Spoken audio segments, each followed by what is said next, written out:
Yemen में मौत की सजा पा चुकी निमिशा प्रिया की जान बचाने की अंतिम कोशिशें जारी हैं।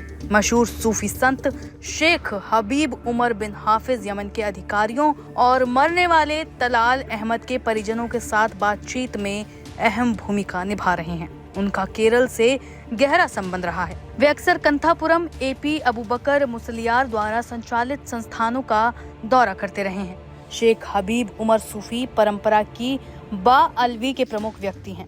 वे दार अल मुस्तफा नामक प्रसिद्ध धार्मिक संस्था के संस्थापक हैं, जो यमन के तारीम शहर में स्थित है। यमन में संघर्ष शुरू होने से पहले ये संस्थान केरल के कई छात्रों के बीच लोकप्रिय रहा। शेख हबीब उमर को जॉर्डन स्थित royal Islamic strategic study centre और अमेरिका की जॉर्ज टाउन यूनिवर्सिटी द्वारा जारी की गई दुनिया के 500 सबसे प्रभावशाली मुस्लिमों की लिस्ट में स्थान मिल चुका है। 2007 में उन्होंने हमारे और आपके बीच एक सामान्य शब्द नामक एक वैश्विक संवाद मंच की स्थापना की थी, जो इस्लाम और ईसाईयत के बीच समन्वय को बढ़ावा देता है। यमन में हबीब उमर सभी वर्गों में अत्यधिक सम्मान प्राप्त व्यक्ति हैं। हालांकि कुछ चरमपंथी गुट उन्हें पसंद नहीं करते। यही सामाजिक और धार्मिक प्रतिष्ठा उन्हें यमन सरकार और मृतकों के परिजनों से संवाद स्थापित करने में सक्षम बना रही है। उनके प्रतिनिधियों ने तलाल के परिवार से बातचीत की पहल की है, जिससे निमिशा प्रिया को माफीनामे के जरिए फांसी से बचाने की उम्मीद जगी है। Aim right, achieve big. At KR Mangalam University, we provide you the platform to turn your dreams into reality. At KR Mangalam University. Kerala से क्या है संबंध? शेख हबीब उमर मल्लपुरम में स्थित माउद्दीन सादत अकादमी और नॉलेज सिटी मस्जिद के उद्घाटन कार्यक्रमों में भी शामिल हो चुके हैं। केरल के कई धार्मिक छात्र उनके शिक्षण संस्थानों में अध्ययन कर चुके हैं और उनके अनुयायियों की संख्या दक्षिण में भी बहुत अच्छी है। बता दें कि इससे पहले तलाल अब्दो मेहदी के भाई का भी निमिशा की फांसी टालने पर बयान आया था।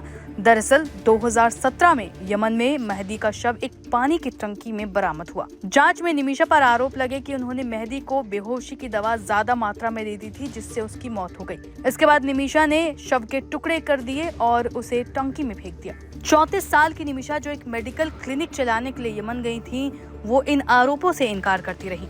उनके वकील ने भी कोर्ट में दलील दी कि मेहदी ने उनका शोषण किया, पासपोर्ट जब्त कर लिया, धमकाया और वित्तीय धोखाधड़ी की। उनका कहना था कि निमिशा सिर्फ दवा देकर अपना पासपोर्ट वापस लेना चाहती थी, लेकिन गलती से डोज ज्यादा हो गई।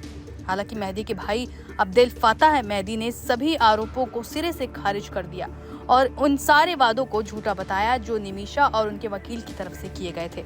उन्होंने कहा, एक अपराधी को पीड़ित बनाकर दिखाया जा रहा है। हम चाहते हैं कि खुदा का कानून लागू हो, हम माफी के पक्ष में नहीं हैं। आपको बता दें कि यमन की इस्लामिक कानून व्यवस्था यानी कि शरिया के तहत अगर मृतक का परिवार आरोपी को माफ कर दे और ब्लड मनी ले ले तो मौत की सजा को टाला जा सकता है। ऐसे विकल्प को देखते हुए निमिशा का परिवार, उनके समर्थक और भारतीय अधिकारी लगातार मेहदी परिवार को मनाने की कोशिशें कर रहे हैं। सेव निमिशा प्रिया इंटरनेशनल एक्शन काउंसिल नामक समूह आम जनता से चंदा इकट्ठा कर रहा है और उन्होंने $10 लाख की पेशकश मेहदी परिवार को की है, लेकिन मेहदी परिवार ने अब तक इस प्रस्ताव को स्वीकार नहीं किया है।